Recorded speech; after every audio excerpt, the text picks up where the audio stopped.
Welcome back. देखिए, पिछले video में हमने आपको कार्नोट्स इंजन की इफ़िशियंसी के बारे में बताया था।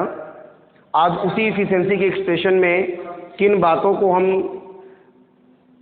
नॉलेज में यानी अपने जानकारी में रख सकते हैं, किन चीज़ों को हमको क्लियरली जानना है, उस चीज़ को हम यहाँ आपको बता रहे हैं।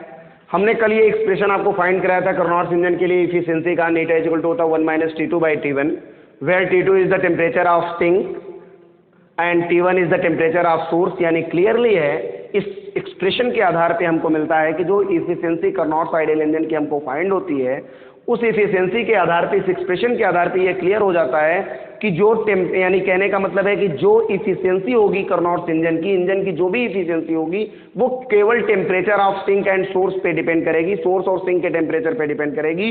इसमें ये जो है कि न तो वर्किंग सब्सटेंस पे यानी नेचर ऑफ वर्किंग सब्सटेंस पे या वर्किंग सब्सटेंस पे या किसी दूसरे और सब्सटेंस पे या किसी दूसरे और कंडीशन पे डिपेंड नहीं करेगी। यानी कहने का मतलब है कि जो इफिशियंसी है कार्नोट्स इंजन की वो केवल डिपेंड करेगी इसी टेम्परेचर पे, यानी टेम्परेचर वो जो है डिपेंड करेगी उस टेम्परेचर पे जिस टेम्परेचर लिमिट के अंतर्गत हमारा जो इंजन है वो वर्क करता है।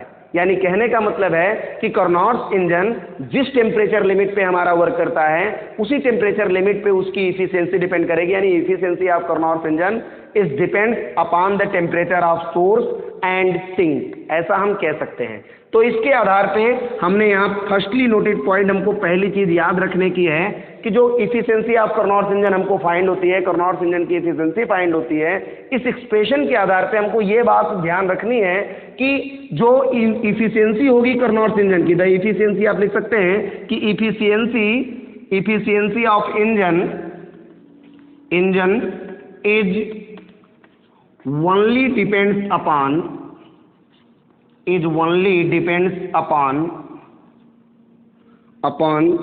the temperature limit on which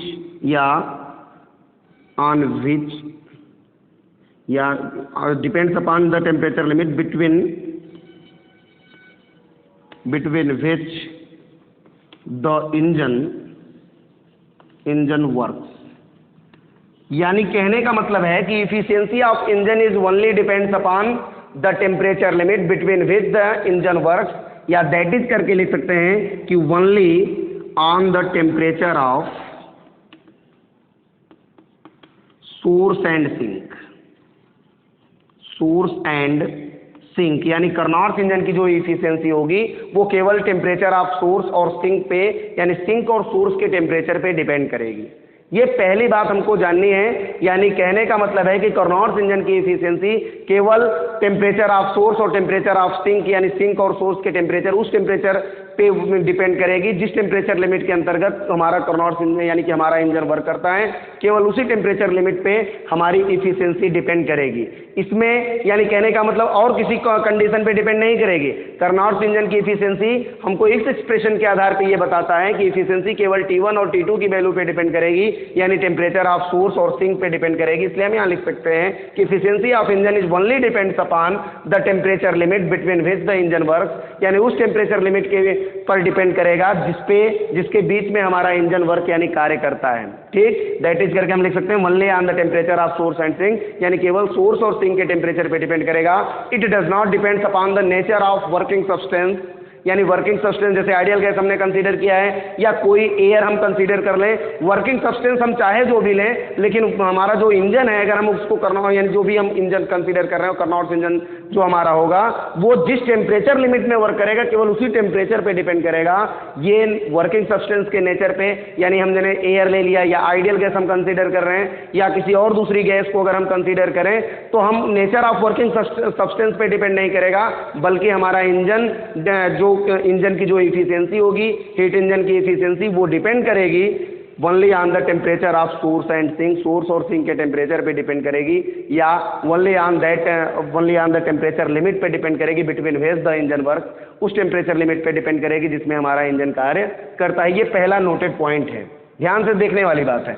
अब यहाँ अगर हमको ये पूछा जाए कि इफिशियंसी मैक्सिमम कब होगी, कार्नोट्स इंजन की इफिशियंसी मैक्सिमम कब होगी या कार्नोट्स इंजन की इफिशियंसी मिनिमम कब होगी, इस बात को जानने के लिए हम यहां से देखते हैं, इसी एक्सप्रेशन के आधार पर हमको ये भी पता चलेगा कि कार्नोट्स इंजन की इफिशिएंसी यानी कार्नोट्स आइडियल इंजन को हम कंसीडर करें टेम्परेचर लिमिट T1 और T2 में, किस कंडीशन में कब कार्नोट्स इंजन की इफिशिएंसी मैक्सिमम हो सकती है और कब कार्नोट्स इंजन की इफिशिएंसी मिनिमम हो सकती है। इस चीज को जानने के लिए हम इस एक्सप्रेशन को देखते हैं। इस एक्सप्रेशन के आधार पर हमको ये भी जानकारी मिलेगी कि कार्नोट्स इंजन की इफिशिएंसी किस पॉइंट में यानी कि कब किस टेम्परेचर लिमिट पे मैक्सिमम होगी या किस टेम्परेचर लिमिट पे मिनिमम होगी, कैसे हम पता करेंगे यानी इफिशिएंसी बढ़ेगी कब घटेगी कब, इसके आधार पे देखिए एक्सप्रेशन हमारा दे रहा है कि नीटा is equal to 1 minus T2/T1। तो 1 की वैल्यू तो ये कांस्टेंट है, T2/T1 यानी इफिशिएंसी डिपेंड करेगी इसी T2 और T1 की वैल्यू पे। T2 क्या है? T2 is the temperature of sink, यानी T2 हमारा टेम्परेचर सिंक का टेम्परेचर है। ठीक, तो यदि T2 की वैल्यू हम कहें कि इंक्रीज करती है, यदि T2 की वैल्यू इंक्रीज करेगी तो हम जानते हैं किसी भी फ्रैक्शन को अगर हम कंसीडर करें, फ्रैक्शन में उसका न्यूमरेटर यानी कहने का मतलब यदि उसके अंश में वृद्धि होती है, उसके अंश में वृद्धि होती है तो कहने का मतलब है कि अंश वृद्धि में वृद्धि होगी तो हम कहते हैं कि भिन्न यानी फ्रैक्शन की जो वैल्यू है वो मैक्सिमम होगी यानी बढ़ेगी।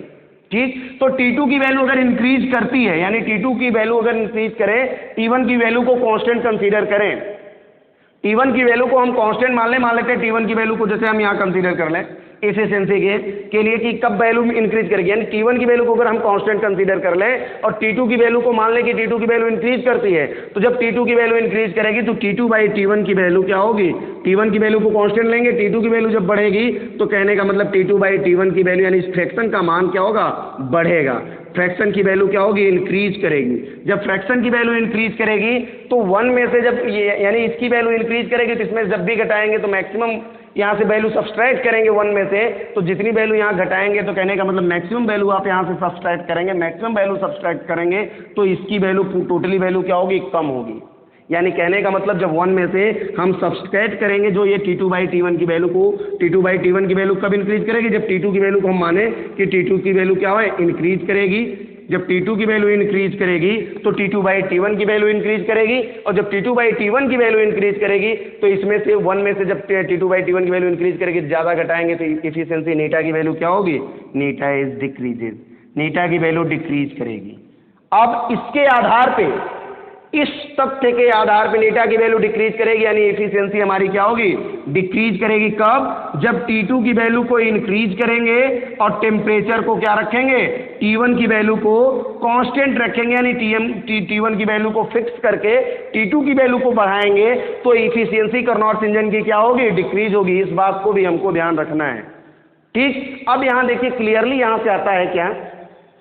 T2/T1 की वैल्यू इंक्रीज करेगी, T2 की वैल्यू जब इंक्रीज करेंगे तो T2/T1 की वैल्यू इंक्रीज करेगी, इसकी वैल्यू इंक्रीज करेगी, इसमें से घटाएंगे तो 1 में से जब घटाएंगे मैक्सिमम वैल्यू घटाएंगे तो वैल्यू क्या होगी? इफिशिएंसी की वैल्यू टोटली वैल्यू डिक्रीज करेगी। ठीक, अब यहाँ ध्यान देने वाली बात क्या है? यहाँ से इसके आधार पर हमको मिल जाता है, यहाँ से हमको क्लियर होता है कि T2 की वैल्यू इंक्रीज करती है, T1 को हमने कांस्टेंट किया तो इफिशिएंसी की वैल्यू डिक्रीज करती है। इसका मतलब क्या हुआ कि जब T1 की वैल्यू को आप कांस्टेंट रखेंगे, T2 की वैल्यू को बढ़ाएंगे तो T2 और T1 के बीच का क्या है? डिफरेंस कम होगा। जैसे फॉर एग्जाम्पल, एक एग्जाम्पल के आधार पे आपको बताते हैं, जैसे हम यहाँ कंसीडर कर लें कि T1 इज इक्वल टू मान लेते हैं कि T1 इज इक्वल टू हम मान लेते हैं कि 400 केल्विन है। ठीक है, T2 इज इक्वल टू हम मान लेते हैं कि 100 केल्विन है। ठीक, T2 is equal to 100 kelvin है। अब इस कंडीशन में इसकी इफिशिएंसी अगर हम निकालें तो वैल्यू हो जाएगी 1 माइनस T2/T1 यानी 100/400, या वैल्यू आ जाएगी 1 माइनस 1/4 या इज इक्वल टू वैल्यू आएगी 3/4 आएगी। ठीक ना, या इंटू 100 कर देंगे 3/4 आ जाएगी, या इफिशिएंसी परसेंट में जब निकालेंगे आप तो वैल्यू आ जाएगी, देखिए यहाँ से 3/4 करेंगे, यहाँ 25 आएगा, यहाँ आ जाएगा परसेंट में इफिशिएंसी निकालेंगे 75% आएगी। ठीक है, इफिशिएंसी कितनी आई? 75%। T2 की वैल्यू को हमने 100 केल्विन माना, T1 की वैल्यू को 400 केल्विन हमने कंसीडर किया। इफिशिएंसी की वैल्यू देखिए कितना है? 75%। अब हम अगर T1 की वैल्यू को कांस्टेंट रख के T2 की वैल्यू को इंक्रीज कर दे, जैसे हमने यहाँ कहा कि T1 की वैल्यू को फिक्स रखेंगे, T2 की वैल्यू को इंक्रीज करेंगे तो इफिशिएंसी हमारी डिक्रीज करेगी। तो इस चीज को देखने के लिए यहाँ देखते हैं, T1 की वैल्यू को हमने फिक्स कर दिया, T2 की वैल्यू को इंक्रीज कर देते हैं। जब T2 की वैल्यू को आप इंक्रीज करेंगे तो यहाँ हमने मान लिया कि T1 की वैल्यू 400 केल्विन है, T2 की वैल्यू को हमने 100 केल्विन और बढ़ा दिया, तो वैल्यू कितनी होगी? 200 केल्विन होगी। वैल्यू कितनी हुई? 200 केल्विन T2 की वैल्यू हो गई। T2 की वैल्यू जब हम बढ़ा देंगे तब इफिशियंसी आप निकालेंगे, नीटा इज इक्वल टू हो जाएगा 1 minus 200 by 400 is equal to हो जाएगा 1 माइनस, यहाँ हो जाएगा देखिए 1/2, या वैल्यू आ जाएगी 1/2 इज इक्वल टू आ जाएगा 50% इंटू 100 कर देंगे, परसेंट में निकालने के लिए 100 का गुणा कर देंगे, वैल्यू आ जाएगी परसेंट में आपको 50% मिलेगा। अब यहाँ देखिए कि हमने क्या किया, हमने T1 की वैल्यू को फिक्स किया है, T2 की वैल्यू को बढ़ा दिया।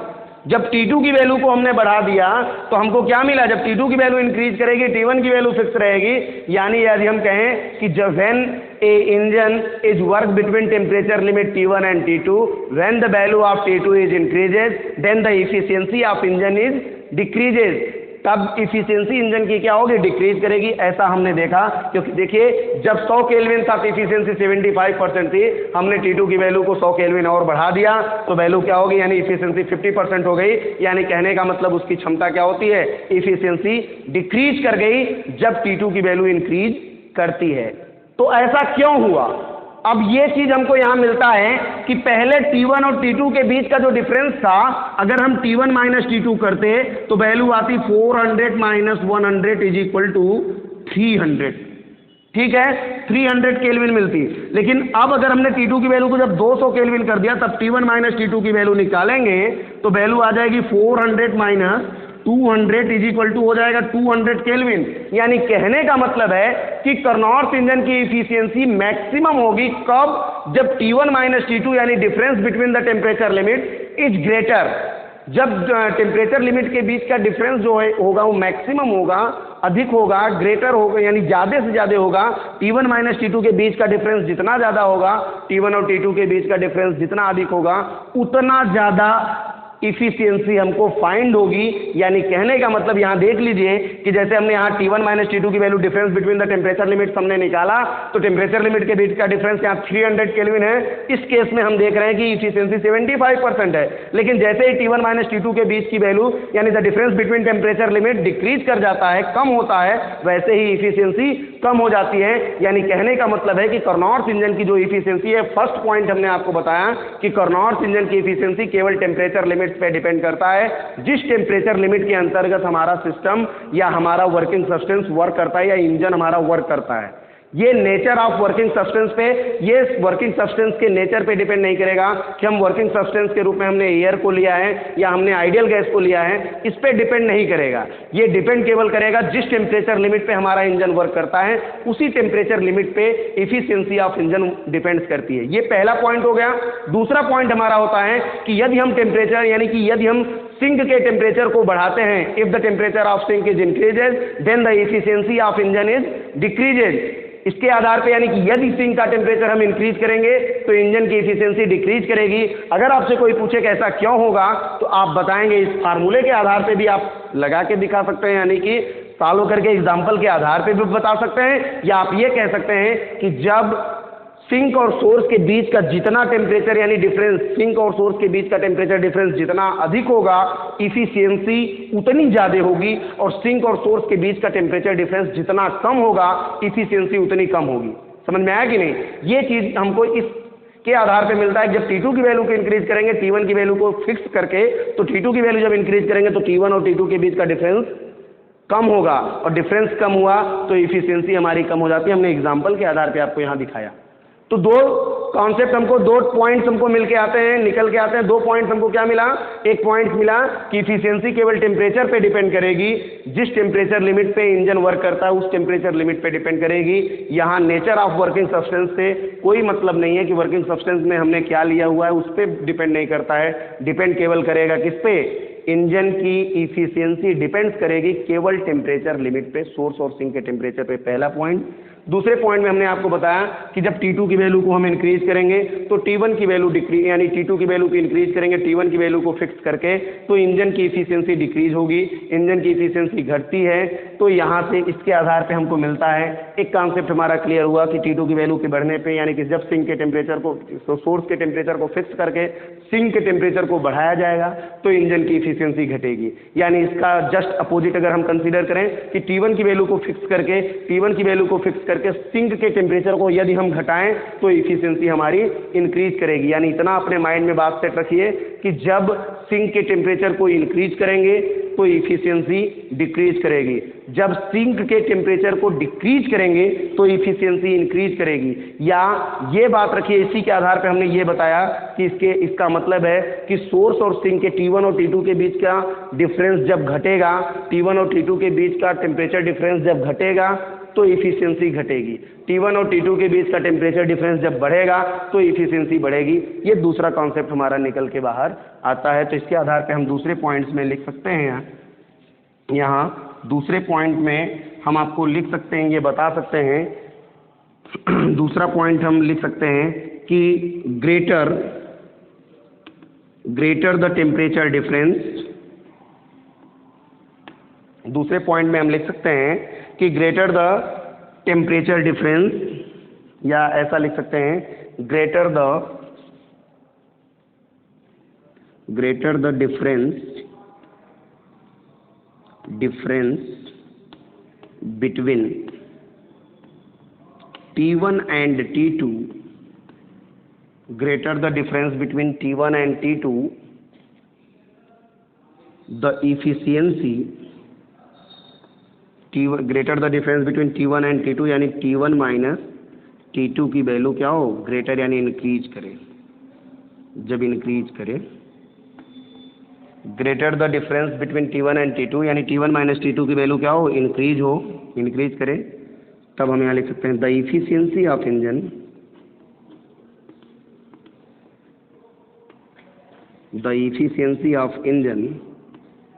इज ग्रेटर कह सकते हैं, या इज इंक्रीजेज, ऐसा भी हम कह सकते हैं।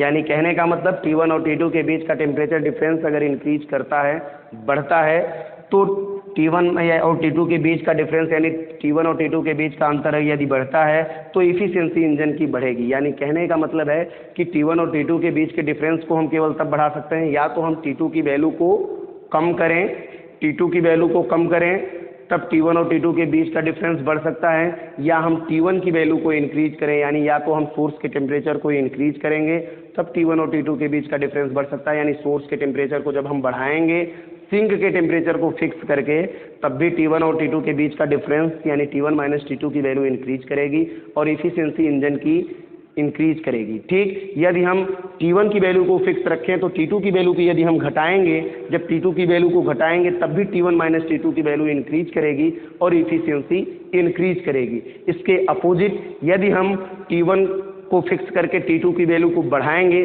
तो T1 माइनस T2 की वैल्यू डिक्रीज करेगी, यानी difference between temperature T1 and T2 decrease करेगा, इसकी वैल्यू डिक्रीज करेगी तो इफिशियंसी हमारी डिक्रीज करेगी।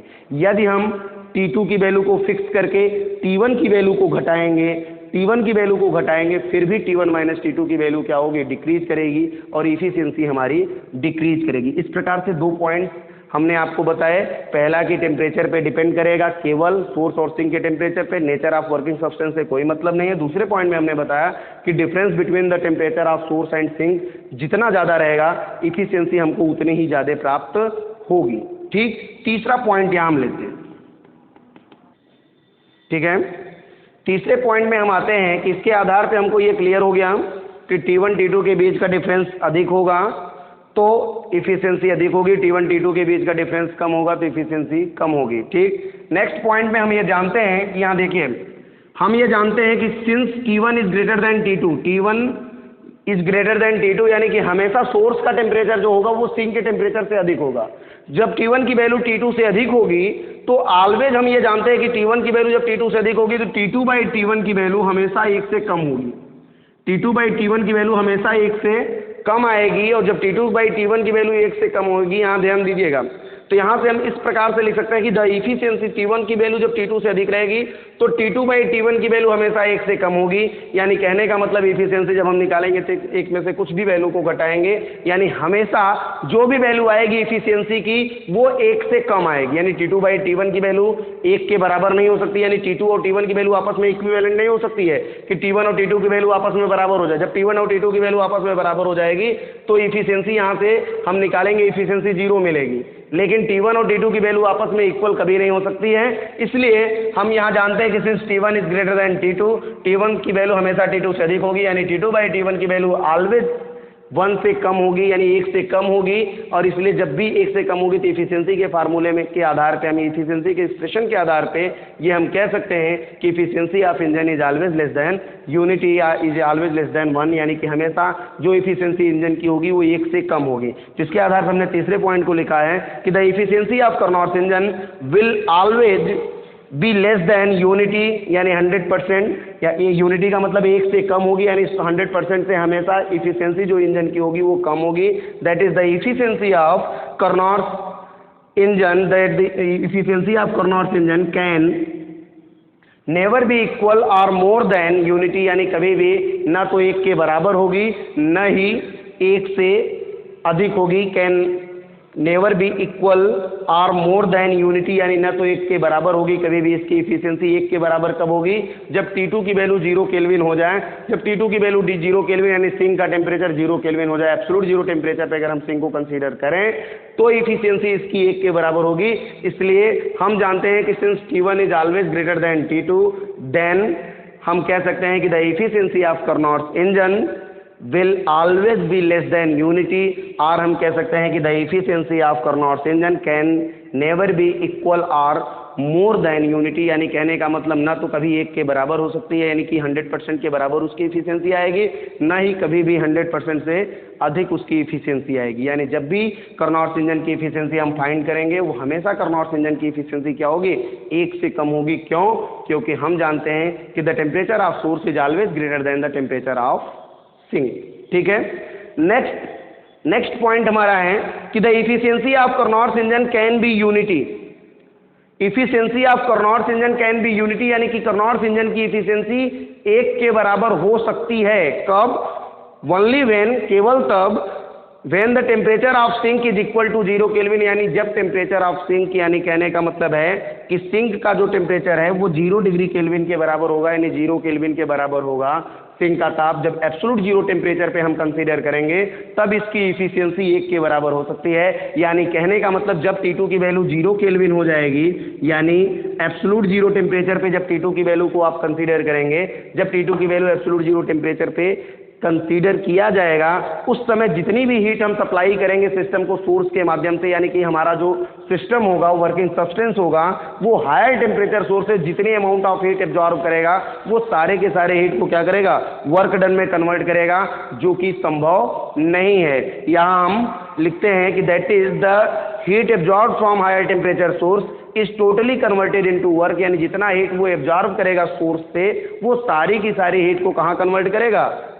वर्क में कन्वर्ट करेगा। यानी किसी भी प्रकार की हीट का लॉस नहीं होगा, यानी सिंक पे जाके हीट रिजेक्ट नहीं होगी। सिंक का टेम्परेचर हमने 0 केल्विन कंसीडर किया, यानी जो भी हीट होगी वो सोर्स से जितनी अमाउंट ऑफ हीट एब्जॉर्ब करेगा सिस्टम, टोटली हीट को वर्क में कन्वर्ट करेगा, टोटली हीट को वर्क में कन्वर्ट करेगा। और ये जो कंडीशन है कि टोटली हीट जितना सिस्टम एब्जॉर्ब करेगा सोर्स से उसको वर्क में कन्वर्ट करेगा, ये पॉसिबल नहीं है। इन प्रैक्टिस ऐसा कंडीशन हमको नहीं फाइंड होगा। तो हमेशा हम ये जानते रहें कि जो भी इफिशियंसी होगी, इस प्रकार से हम कह सकते हैं कि इफिशियंसी इन 4 टॉपिक्स के आधार पर, इन 4 पॉइंट्स को हमेशा हमारे माइंड में याद होना चाहिए, हमेशा हमारे माइंड में फिट होना चाहिए। केवल इतना आप ध्यान रखें कि इफिशियंसी डिपेंड करेगी केवल टेम्परेचर लिमिट पे, T1 और T2 की वैल्यू पे। T1 T2 की वैल्यू बढ़ेगी या घटेगी उसके आधार पे इफिशियंसी हमारी चेंज होगी। दूसरे पॉइंट में आपको बताया गया। तीसरे पॉइंट में हमने आपको बता दिया कि इफिशियंसी हमेशा 1 से कम होगी। क्यों कम होगी? क्योंकि हम जानते हैं कि T2 की वैल्यू कभी भी 0 केल्विन के इक्विवेलेंट नहीं होगी, इसलिए या 1 के बराबर नहीं होगी, 1 से हमेशा कम होगी, क्योंकि T1 की वैल्यू ऑलवेज T2 से अधिक होगी। ठीक इस प्रकार से हम कार्नोट्स इंजन की इफिशियंसी को आसानी से निकाल सकते हैं इस एक्सप्रेशन के आधार पर और वैल्यू को फाइंड कर सकते हैं न्यूमेरिकली प्रॉब्लम में। ठीक है,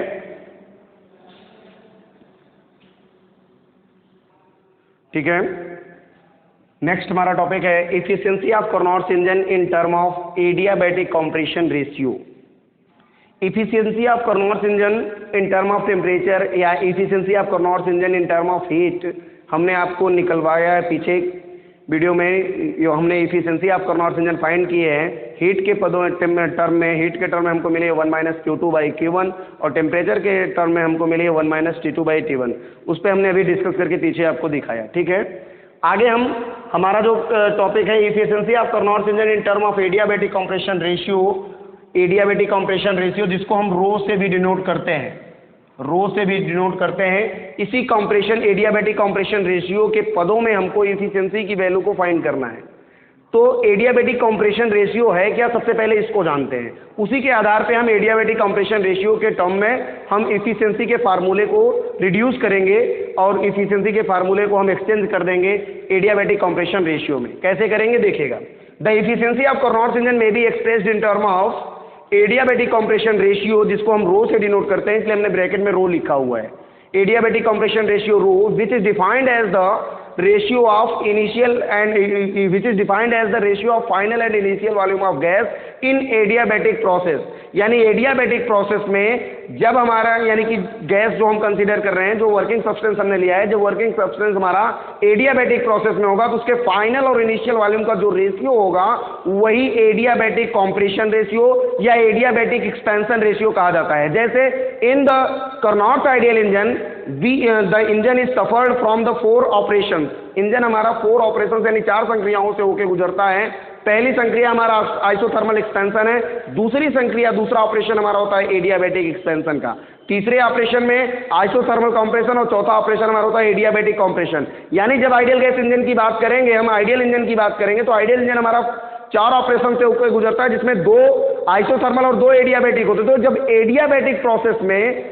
एडियाबैटिक प्रोसेस में हमारा वर्किंग सब्सटेंस होगा, यानी आइडियल इंजन जब हमारा एडियाबैटिक प्रोसेस में वर्क करेगा तो उस समय वर्किंग सब्सटेंस का जो फाइनल और इनिशियल वॉल्यूम का जो रेशियो होगा वही एडियाबैटिक कंप्रेशन या एडियाबैटिक एक्सपेंशन रेशियो कहा जाएगा। जैसे in the operation 2 the working substance is expand adiabatically. यानी जो ऑपरेशन 2 हम लेते हैं आइडियल इंजन में, उसमें ऑपरेशन 2 क्या है, एडियाबैटिक एक्सपेंशन का ऑपरेशन है। तो वहां फाइनल और इनिशियल वॉल्यूम का जो रेशियो होगा उसको हम एडियाबैटिक एक्सपेंशन रेशियो भी बोल सकते हैं, ठीक ना।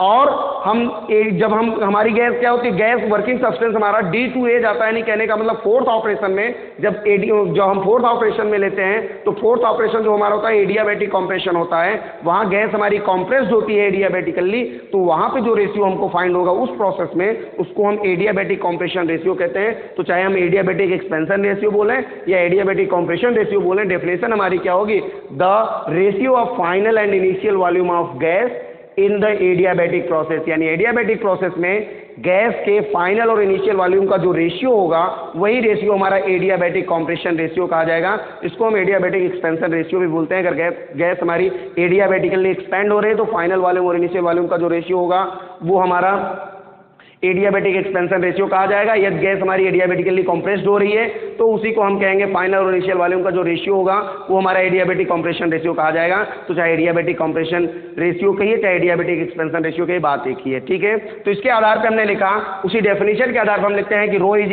इक्वल टू यानी adiabatic compression ratio is equal to होगा final volume upon initial volume in adiabatic process, ठीक। तो हम जानते हैं सिंस फ्रॉम एबव डिस्क्रिप्शन, यानी कि पहले हमने आपको बताया हुआ है फ्रॉम एबव डिस्क्रिप्शन या एबव डिस्कशन जो हमने पहले किया हुआ है कार्नोट आइडियल इंजन के बारे में, उसके आधार पर हम लिख सकते हैं from above description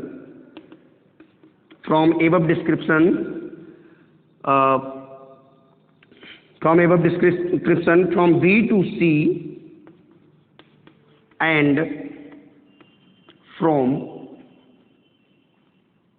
D to A is from above description for adiabatic process। हम कह सकते हैं कि for adiabatic process from B to C and from D to A is adiabatic process है। तो यहाँ के आधार पे अगर हम कंसीडर करें दैट इज अगर हम एडियाबैटिक कंप्रेशन रेशियो की वैल्यू इसके आधार पे लिखना चाहें तो फॉर B to C के लिए क्या होगा, फाइनल टू इनिशियल, फाइनल वाले होगा हमारा B2 अपान हो जाएगा इनिशियल वॉल्यूम होगा V1 इज इक्वल टू, इसमें अगर हम कंसीडर करें किसमें, D2A के लिए अगर हम कंसीडर करें तो D2A की अगर हम बात करें तो D2A के लिए हम V4 इनिशियल होगा V4 अपान V1 कंसीडर कर सकते हैं, या यहाँ से V2 upon V1 is equal to हो जाएगा, देखिए V3 होगा, इसका फाइनल वॉल्यूम V3 होगा, V3 अपान हो जाएगा V2 और ये हो जाएगा V4 अपान V1 के। इम्प्लाइज दैट यहाँ से हम कंसीडर कर सकते हैं, implies that V3 upon V2 is equal to V4 upon V1 है, या किसी एक को कंसीडर कर सकते हैं। इम्प्लाइज दैट अगर इसको हम करें V2 by V3 is equal to हो जाएगा V1 अपान V4, V1 अपान V4 हो जाएगा इज इक्वल टू होगा 1 अपान रो के। इम्प्लाइज दैट यहाँ से हम कंसीडर कर सकते हैं, implies V2 upon V3 is equal to हो जाएगा V1 अपान V4 के, या हम यहाँ से जानते हैं सिंस वी नो दैट हम जानते हैं कि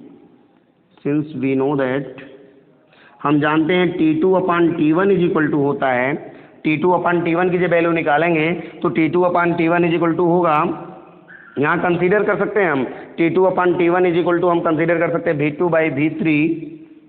बाई V3 के पावर गामा माइनस 1, पीछे हमने निकाल के आपको दिखाया, पिछले वीडियो में आपको मिल जाएगा ये, या इज इक्वल टू होगा, हम यहाँ कह सकते हैं V1 अपान V4 के पावर गामा माइनस 1 होगा, या इम्प्लाइज दैट यहाँ कह सकते हैं T2 अपान T1, तो V2 अपान V3 की वैल्यू यहाँ क्या है, 1 अपान रो के इक्विवेलेंट है, तो यहाँ मान लेंगे 1 अपान रो की पावर हो जाएगा गामा माइनस 1, या implies that from the expression of Carnot's efficiency का एक्सप्रेशन हम जानते हैं, हेंस यहाँ से लिख सकते हैं आप, हेंस वी नो दैट हम जानते हैं नीटा इज इक्वल टू होता है 1 माइनस T2 बाई T1, तो जब इसके T2 बाई T1 की वैल्यू हमको मिल रही है एडियाबेटिकली 1 बाई रो के पावर गामा माइनस 1, तो यहाँ रख देंगे 1 माइनस हो जाएगा 1 बाई रो के पावर हो जाएगा गामा माइनस 1 के।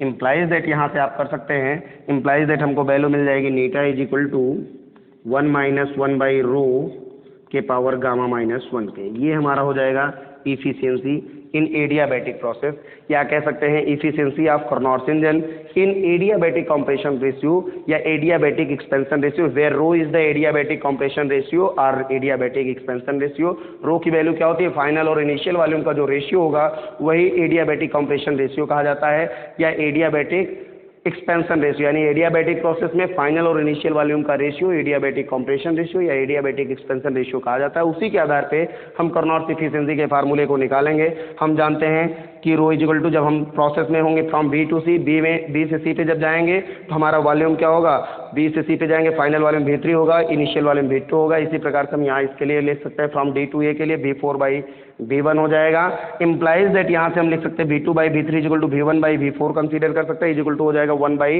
रो के, रो इज इक्वल टू इतना होगा, तो जब इसको कन्वर्ट कर देंगे यहाँ से इस V2 को ऊपर ले जाएंगे, V3 को नीचे ले आएंगे, तो वैल्यू हो जाएगी 1 बाई रो के इक्विवेलेंट, 1 बाई रो होगी। और हम जानते हैं इन एडियाबैटिक प्रोसेस हमने आपको निकाल के दिखाया TV के power gamma minus 1 is equal to constant. हमने पीछे जब कार्नोट्स इंजन की इफिशियंसी फाइंड कर रहे थे तो इसमें हमने इस केस को आपको बताया था। तो हम ये जानते हैं कि T2 बाई T1 की वैल्यू होगी V2 बाई V3 की पावर गामा माइनस 1 के इक्विवेलेंट होती है। इसके आधार पर हम यहाँ लिख सकते हैं T2 by T1 is equal to V2 by V3 की पावर गामा माइनस 1 की वैल्यू है 1 बाई रो के बराबर, तो इसके स्थान पर 1 बाई रो लिख सकते हैं, 1 बाई रो के पावर गामा माइनस 1 हो जाएगा। या इफिशियंसी का फार्मूला जब निकालेंगे नीटा इज इक्वल टू होता है 1 minus T2 by T1, T2 by T1 के स्थान पर आप लिख सकते हैं 1 बाई रो के पावर गामा माइनस 1, और इफिशियंसी हमको मिल जाएगी in the term of adiabatic compression ratio eta is equal to 1 minus 1 by rho के पावर गामा माइनस 1। हमको ये फार्मूला इस प्रकार से फाइंड हो जाएगा, नीटा is equal to 1 minus 1 by rho के पावर हो जाएगा गामा माइनस 1। ये हो जाएगा हमारा, दिस इज द इफिशियंसी, लिख सकते हैं आप, दिस इज द इफिशियंसी, या हम कंसीडर कर सकते हैं, लिख सकते हैं this is the efficiency of engine, this is the efficiency of engine in term of adiabatic